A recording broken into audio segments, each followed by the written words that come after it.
Kita nak bagi 100 and kita nak bagi produk kita. Siapa yang boleh guna produk kita and masak? Aku tak. Kalau saya nak minta tolong akak, saya bagi 100. Lepas tu saya bagi produk ni, nak minta akak masak apa-apa je. Boleh? Kita nak buat bergedil hari ni. Nak buat bergedil. Bergedil ayam. Bergedil tapi guna ubi kredit. Macam mana? Kau nak tahu? Sekejap lagi kita tunggu tu. Bawang goreng, daun sup. Yang ni apa ni? Lada sila. Lada sulah. Lada sila. Masukkan tepung jagung. Lepas tu masukkan ayam. Ayam. Ni cara kita buat untuk ada cuma dia lah. Korang mudah sangat cara nak buat sebab kita hanya perlukan ubi leka, satu paket ubi leka, lepas tu sediakan bahan-bahan tepi.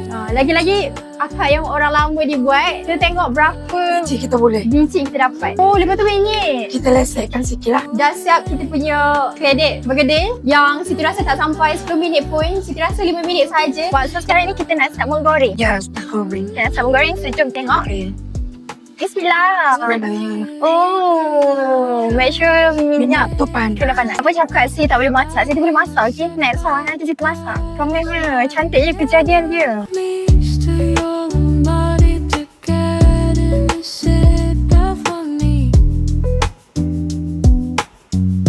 Wah, dah siap dah kita punya bergedil yang kita buat tadi. Kita masak bersama dengan akak yang cantik ni. Nice.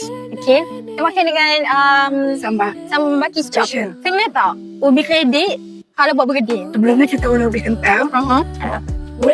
Boleh. Satu plus gram. Satu resipi baru. Yang boleh putih Jawa. 9/10. Siti pernah ada rasa. Boleh lah, aku boleh. Dia macam sama je macam ubi kentang yang sebelum ni, tapi dia macam ada extra rasa bermanis ubi leka tu sendiri.